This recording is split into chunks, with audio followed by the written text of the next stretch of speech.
ابتدائی رشتہ خامد اور بیوی ہے. خامد اور بیوی یہ ابتدائی رشتہ ہے. اللہ نے آدم کو بنایا اور حوا کو ساتھ بیوی بنایا, اولاد بعد میں دی. اور ایک اور بات, آدم کو بنا دیا مٹی کا پتلا اکٹھا کر کے, مٹی اکٹھی کر کے پتلا بنا دیا. 40 سال کے بعد روح ڈالی, چل بھائی جا جنت, اور اکیلے بھیج دیا, بیوی نہیں دی. حالانکہ اللہ چاہتا تو ساتھ ہی حضرت حوا کی مٹی کا ڈھیر بھی لگا دیتا, اس کا پتلا بھی تھپ دیتا, فرشتوں سے تھپوا دیتا, اور پھر 40 سال کے بعد دونوں کو اکٹھا جنت میں ڈالتا. بہت سارے پیغام, اس میں بہت سارے پیغام. تاخیر ساتھ نہیں بنایا, دیر سے بھیجا. انتظار قدر کو بڑھانے کے لیے کہ عورت کی قدر کرنا, کمزور ذات ہے, کمزور مخلوق ہے, قدر کرنا. دوسرا, پہلے دن پتلا نہیں بنایا کہ ننگا پڑا ہو. عورت کا پتلا ننگا ہو, مٹی کا ہو, پتھر کا ہو, تو اس میں کیا کشش؟ تو ان مرد کے لیے کشش کوئی نہیں, تو فرشتوں کو کیا کشش تھی؟ پہلے دن سے عورت کو پردے میں بنایا, بے پرد نہیں کیا, بے پرد نہیں کیا, اس کا پتلا نہیں بنایا, اسے ننگا نہیں چھوڑا, اس کو پہلے دن سے کورڈ. اور کیسے بنایا؟ فرشتوں کو کی آنکھوں پہ پردہ اور آدم کو سلا دیا. آدم علیہ السلام سوئے ہوئے ہیں, فرشتوں کی آنکھوں کے سامنے پردہ ڈال دیا گیا. جب آدم اٹھے ہیں, اور ایک اور بات, جنت میں رہ کر بھی آدم علیہ السلام کا دل نہیں لگتا تھا, اداس اداس رہتے تھے. اماں آئی تو بابے دا دل لگا, تو اداس رہتے تھے جنت میں. جب آنکھ کھلی تو اپنے لیفٹ سائیڈ پہ ایک خاتون, سر سے لے کر پاؤں تک لباس میں. آپ نے سنا ہے نا, یوسف علیہ السلام دنیا میں سب سے خوبصورت ہستی پیدا کیے گئے. یہ مردوں میں, عورتوں میں سب سے خوبصورت حضرت حوا کو پیدا کیا گیا. کون ہے؟ کہتے ہیں اللہ کی آدم تیری بیگم. کون ہے تیری بیگم؟ نکاح پڑھایا. پھر کہا آدم مہر ادا کرو. تو انہوں نے پوچھا کیا مہر دوں؟ تو وہاں تو سونا چاندی ڈھیر لگے پڑے تھے. اللہ تعالیٰ کہتے دا من سونا چاہ کے دے دے. میرے اللہ نے کہا تیری نسل میں میرا آخری حبیب آنے والا ہے, اس پہ ایک دفعہ درود پڑھ دے, یہ مہر ہے. سیدھے ہاتھ میں برکت ہے. پیدا کیا الٹی طرف سے. الٹی طرف سے کیوں پیدا کیا ہے؟ کہ الٹی طرف دل ہے, اور دل کے نیچے جو پسلی ہے وہاں سے پیدا کیا. اس میں پیغام کیا دیا کہ عورت جس روپ میں ہو, پہلا روپ اس کا بیوی بنا, پھر وہ ماں بنی, پھر اس آگے بیٹی کا روپ ہے, پھر بہن کا روپ ہے, پھر خالہ ہے, پھوپھی ہے, دادی ہے, نانی ہے, ساس ہے. جس روپ میں بھی عورت ہے اس کو دل کے قریب جگہ دو. یہ دل کے نیچے سے پیدا کرنے میں یہ پیغام دیا گیا ہے. اسے ذلیل نہ کرو, اسے خوار نہ کرو, اسے بے عزت نہ کرو, اس پر شدت نہ کرو. تو پہلا بنیادی رشتہ خامند اور بیوی ہے, اور آخری رشتہ بھی خامند اور بیوی ہے. لیکن اس وقت ہمارے معاشرے میں خامند سے زیادہ اس کے ماں باپ حق جتلاتے ہیں, خامند سے زیادہ اس کی بہنیں حق جلاتی ہیں, خامند سے زیادہ اس کے رشتہ دار حق جتلاتے ہیں, اور جھوٹی سچی شکایتیں لگا کر بیوی سے متنفر کرتے ہیں, اور کہیں بیوی کو خامند سے متنفر کرتے ہیں. آپس میں لڑائی لڑا کے پھر خوش ہوتے ہیں. میرے نبی سے پوچھا جائے یا رسول اللہ آپ کو سب سے زیادہ کس سے پیار ہے؟ تو آپ نے کہا عائشہ سے. اللہ, وہ جھینپ کے کہنے کے نہیں, میں پوچھ رہا ہوں لوگوں میں آپ کو کس سے زیادہ پیار ہے؟ تو آپ کہتے ابو بکر سے. تو آپ نے پھر کہا ابوہا, مجھے عائشہ کے باپ سے زیادہ پیار ہے. پھر پہلے عائشہ کا, تو پھر کہتے ابو بکر. تو آپ نے کہا نہیں, ابوہا, مجھے عائشہ کے باپ سے سب سے زیادہ پیار ہے. یہ آپ کو میسج دیا ہے کہ گھر کی زندگی کیسے ہوتی ہے. کوئی عشق نہیں چڑھا ہوا تھا, میسج ہے نا. ہم عائشہ چھوٹی عمر کی تھیں, ان کو آٹا گوند کے دیتے تھے, آٹا گوند کے دیتے تھے. پھر جب ان کو آٹا گوندنا آ گیا پھر چھوڑ دیا. پھر ان کو سامنے بٹھا کر لقمے بنا کے کھلاتے تھے. پھر ہم عائشہ رضی اللہ تعالیٰ عنہ, کوئی گوشت کا ٹکڑا, وہاں بڑے بڑے گوشت کے ٹکڑے پکائے جاتے تھے, تو کوئی گوشت کا ٹکڑا اٹھایا اور ایسے 2-4 جگہ سے نوچا اور پھر رکھ دیا، سارا کھایا نہیں جاتا تھا، تو اللہ کے نبی اسی کو اٹھاتے اور حضرت عائشہ کو دکھا کر جہاں سے حضرت عائشہ نے نوچا ہوتا تھا وہاں سے یوں کاٹ کے دکھاتے تھے۔ پھر حضرت عائشہ رضی اللہ تعالیٰ نے گلاس اٹھایا پانی پینے کے لیے، جہاں ہونٹ لگائے پہ گلاس رکھ دیا، بڑے بڑے گلاس ہوتے تھے تو حضرت ہمارے نبی اٹھاتے تھے، جہاں عائشہ کے ہونٹ لگے ہوتے تھے وہاں ہونٹ لگا کے پانی پیتے تھے۔ یہ آپ کو سکھانے کے لیے ہے، اپنے گھر والوں کے ساتھ بیٹھ کے کھانا کھاتے۔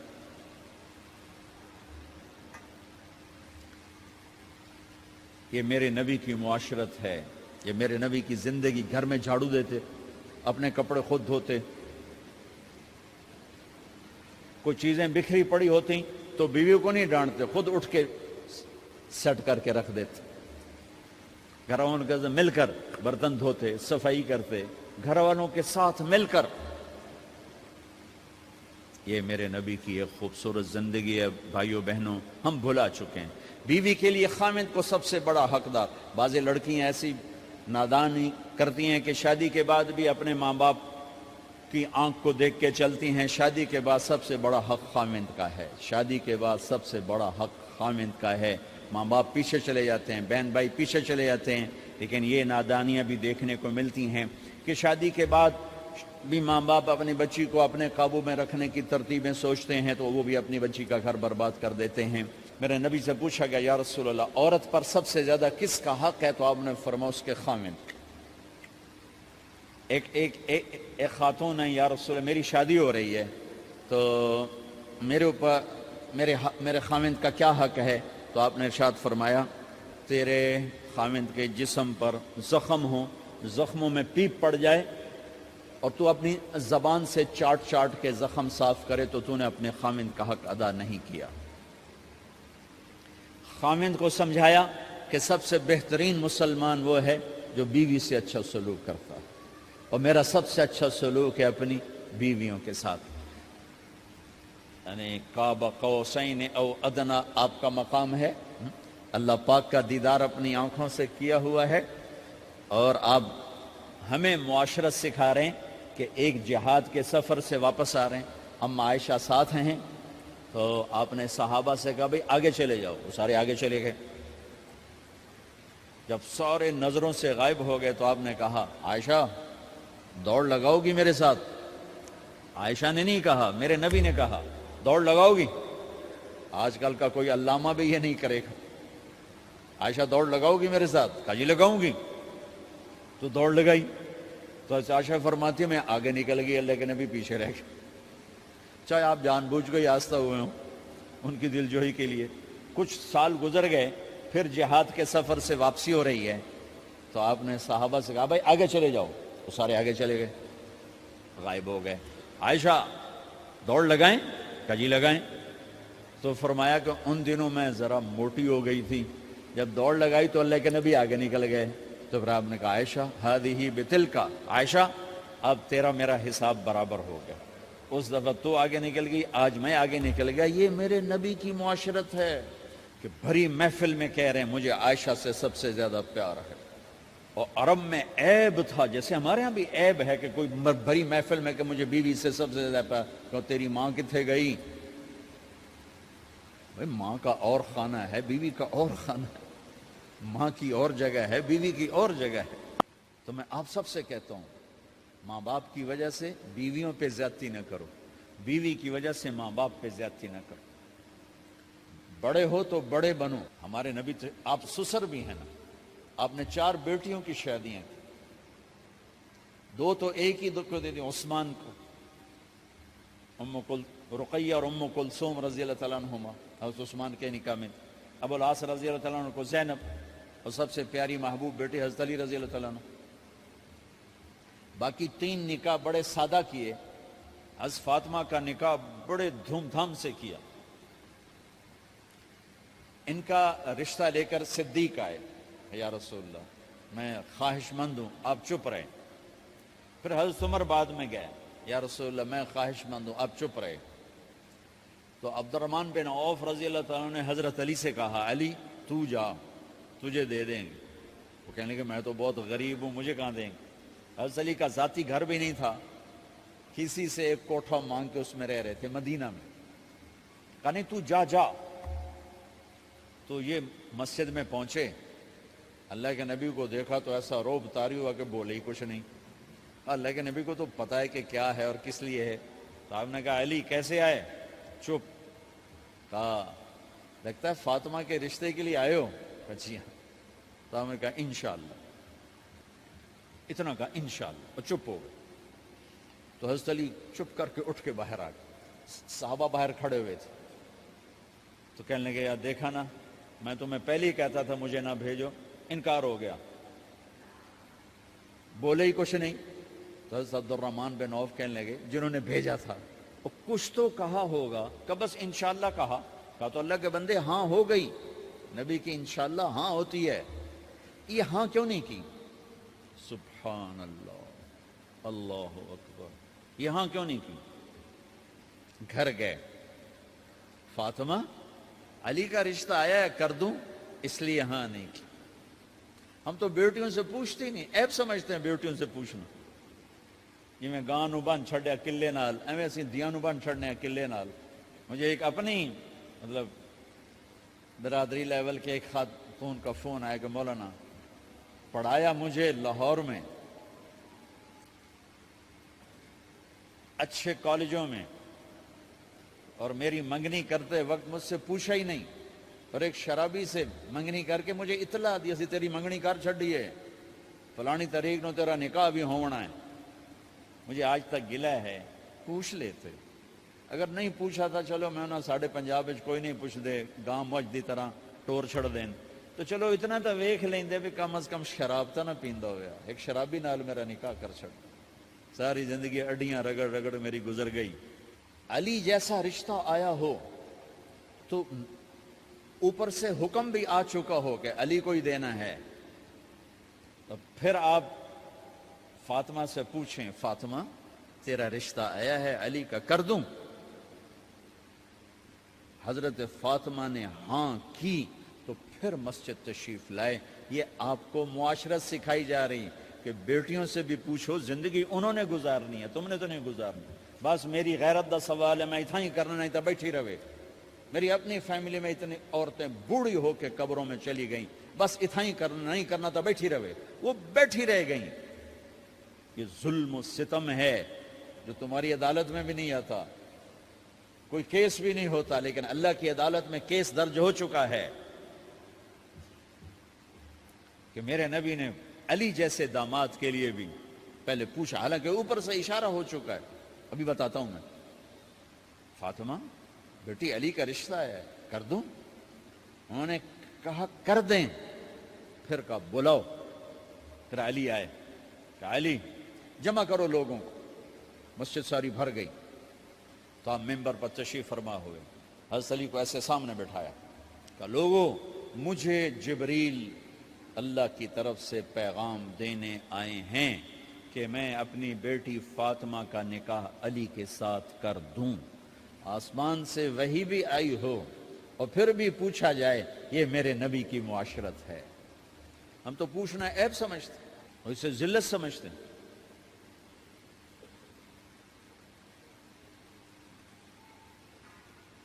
پھر آپ نے اتنا بڑا اہتمام کیا.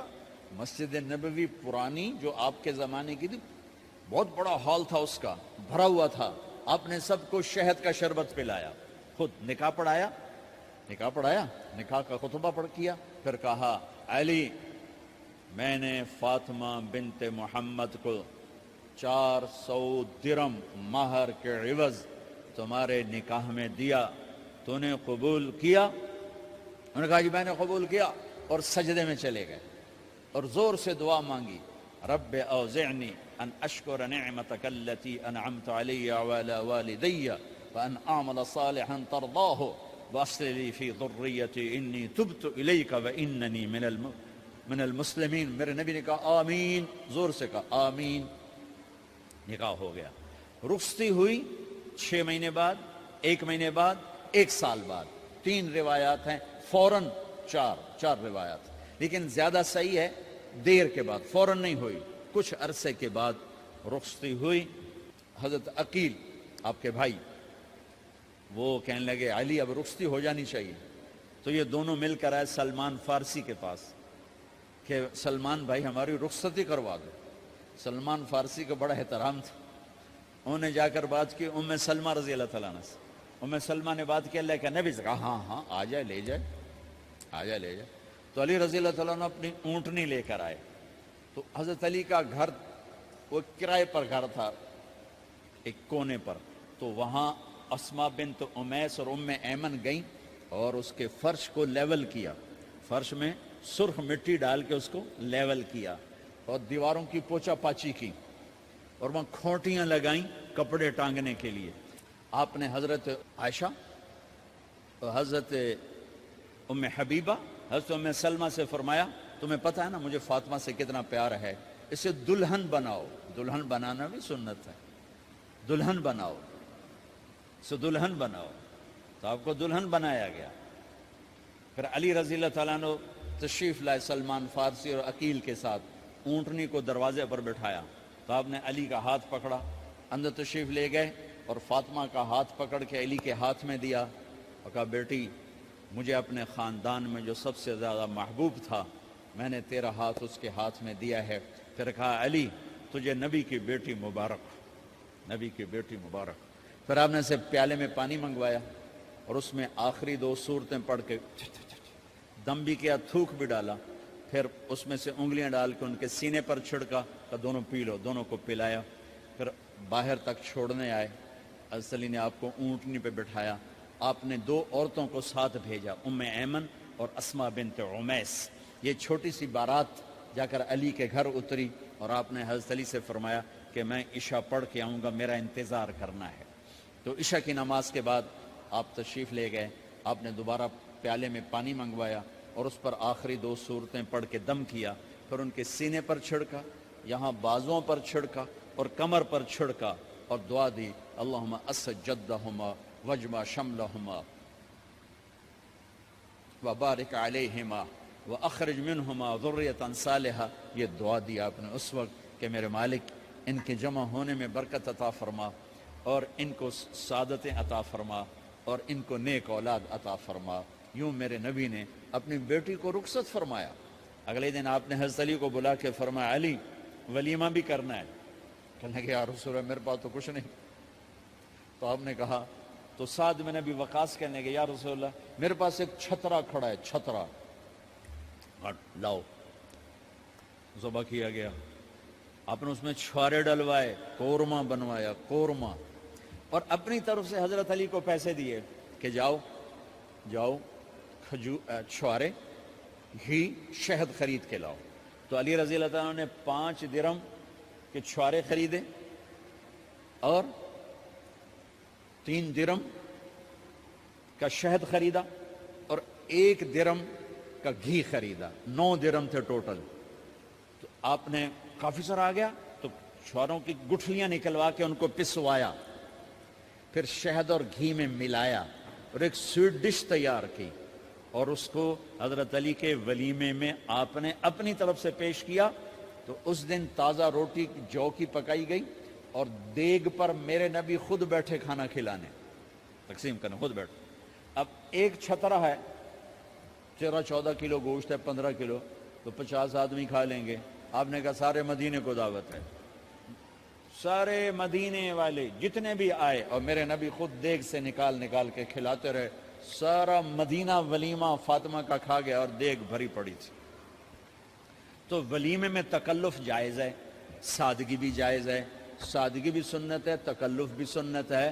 ہاں جو ہماری خرافات ہیں, فضولیات ہیں, یہ تباہ کن ہیں, ان سے بچنا بڑا ضروری ہے. اور بھائیو کسی کی شادی ہو, اس بچے کی ہو رہی ہے, یہ افسر ہے, ایک ریڑھی والے کی ہو, کسی بھی گھر کی آبادی کا ایک ہی سبب ہے, وہ میٹھا بول ہے, وہ اچھا سلوک ہے.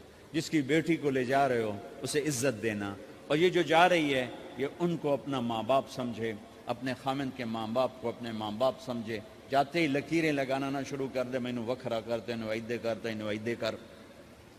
وہ اپنے گھر کا ایک فرد بن کے زندگی گزاریں. جو لے کے جا رہے ہیں ان کے ذمے ہے کہ اس کو بیٹی بنا کے لے جائیں. سسرال جو ہوتے ہیں وہ ہمیشہ عیب دیکھتے ہیں, خوبیاں انہیں نظر ہی نہیں آتی. تو کھٹپٹ تو ہوتی رہتی ہے, کوئی ایسی بڑی بات نہیں.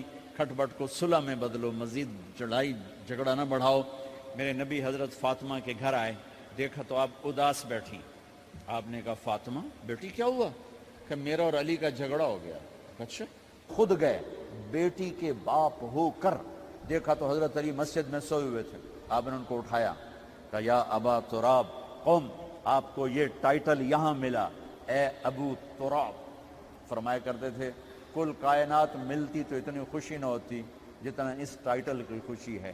ابو تراب کہنے کا کیا مطلب تھا؟ کہ اظہار محبت کے لیے ایسے ٹائٹل دیے جاتے تھے. تو ابو تراب کہہ کر یہ میسج دیا کہ میاں بیوی کی لڑائی ہوتی رہتی ہے, میں تجھ سے ویسے ہی محبت کرتا ہوں جیسے پہلے کرتا تھا. یہ میسج دیا اس نے. اب حضرت علی کو لائے اٹھا کر اور گھر میں تشریف لائے. نہ علی کی سنی نہ فاطمہ کی سنی. ہاں بھائی علی کی مسئلہ ہے, ہاں بھائی فاطمہ کیا مسئلہ ہے. یہ مسئلے سن سن کے بھی زیادہ لڑائی ہو جاتی. صلح کراون والے بھی آپ ہو 2-4 لتر مار کے آ جاندے. تو میرے نبی نے کیا کیا؟ سبحان اللہ, زمین پر لیٹ گئے. ادھر علی کو لٹایا, ادھر فاطمہ کو لٹایا. علی کا ہاتھ اپنی ناف پہ رکھا, فاطمہ کا ہاتھ ان کے ہاتھ پہ رکھا, اور بیٹی کے ہاتھ پر اپنا ہاتھ رکھا. پھر فرمایا کہو ہماری صلح ہو گئی. علی کہو, فاطمہ کہو. دونوں نے کہا ہماری صلح ہو گئی. آپ اٹھے, خوش خوش باہر آئے, چہرہ ایسے گلاب کے پھول کی طرح. صحابہ نے عرض کی یا رسول اللہ آج آپ بڑے خوش نظر آ رہے ہیں. فرمایا علی و فاطمہ کی صلح کرا کے آ رہا ہو. تو کھٹ بٹ ہو جانا تو کوئی بڑی بات نہیں ہے, مطلب یہ وہ گھر ہے, میں اس گھر کی کیا تعریف کر سکتا ہوں. تو میں آگے کا ایک قول سنا دیتا ہوں ابن عباس کا, کہ جنت میں نور کی چمک اٹھے گی. ساری جنت ہی کہیں گے یہ نور کیسا نور ہے بھائی جو ساری جنت کے نور پر چھا گیا. تو فرشتے بتائیں گے کہ او جنت الفردوس میں علی و فاطمہ بیٹھے ہیں, کسی بات پہ ہنسے ہیں, ان کے دانتوں سے جو نور نکلا ہے اس نے جنت کو روشن کر دیا. لیکن کھٹ پٹ یہاں بھی ہو گئی. ان سے بڑا گھر میرے نبی کا ہے, وہاں بھی کھٹ پٹ. ایک دفعہ آپ نے حضرت عائشہ سے کہا مجھے پتہ لگ جاتا جب تو مجھ پہ ناراض ہوتی ہے, مجھے پتہ چل جاتا ہے.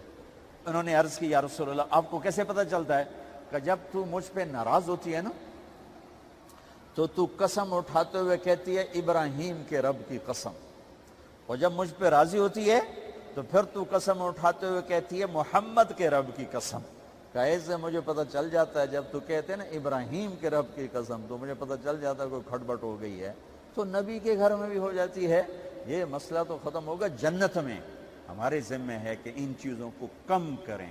یہ ایک میرے نبی کی معاشرت ہے میرے بھائیوں, اسے سیکھو, اسے سمجھو, اسے پڑھو. تو بھائیوں میرا نبی ایک زندگی دے کر گیا ہے. یہ چونکہ شادی کا موقع ہے اس کو میں نے تفصیل سے بیان کیا ہے, اس کی تفصیل بیان ہی نہیں کی جاتی. یہ اتنی ضروری ہے جتنی نماز ضروری ہے. نماز تو 5 وقت پڑھیں گے, زندگی 24 گھنٹے روپ بدل رہی ہے. ہر روپ میں میرا نبی کیا چاہتا ہے اس کو سیکھو, اس کو سمجھو. کرو گے اللہ آپ کو چمکائے گا, بنائے گا. اپنی کمائیوں میں حلال لاؤ, حرام سے بچو. جج بھی بیٹھے ہیں, وکیل بھی بیٹھے ہیں, کسی ظالم کے وکیل نہ بنو. وَلَا تَقُلْ لِلْخَائِنِينَ خَصِيمًا. آپ کو ایک آیت میں جوڈیشری, جج, مقننہ اور وکلاء کا پیغام اللہ کا سنا دیتا ہوں. اِنَّا أَنزَلْنَا إِلَيْكَ الْكِتَابَ بِالْحَقِّ لِتَحْكُمَ بَيْنَ النَّاسِ بِمَا أَرَاكَ اللَّهُ وَلَا تَقُلْ لِلْخَائِنِينَ خَصِيمًا. مقننہ, قانون ساز. تو اِنَّا أَنزَلْنَا إِلَيْكَ الْكِتَابَ بِالْحَقِّ, قانون بنانے کا حق اللہ کو ہے. اللہ کے قانون کو اپناؤ. آگے جج حضرات, فَحْكُمْ لِتَحْكُمَ بَيْنَ النَّاسِ بِالْحَقِّ. ججوں کو حکم ہے کہ حق فیصلے کرنا, بک نہ جانا, دب نہ جانا, حق کے فیصلے کرنا. تیسرا وکلاء کو, وَلَا تَقُلْ لِلْخَائِنِينَ خَصِيمًا. ظالم بددیانت کی وکالت کے لیے کھڑے نہ ہو جانا ورنہ مارے جاؤ گے, مارے جاؤ گے. وَلَا تَقُلْ لِلْخَائِنِينَ خَصِيمًا. ان کے لیے دلائل قائم نہ کرنا ورنہ ہلاک و برباد ہو جاؤ گے. تو بھائیو یہ نکاح کو ذرا میں نے تفصیل سے بیان کی ہے کہ یہ زندگی ہے جس کو سیکھنا ہے حلال کماؤ، بچوں کو حلال دو، بیوی کو حلال دو. اللہ کی قسم حرام سے کبھی بہار نہیں آتی اور حلال پہ کبھی خزاں نہیں. حلال کھانا، حلال کھلانا تو تم شاد و آباد رہو گے. اللہ میں عمل کی توفیق بخشے.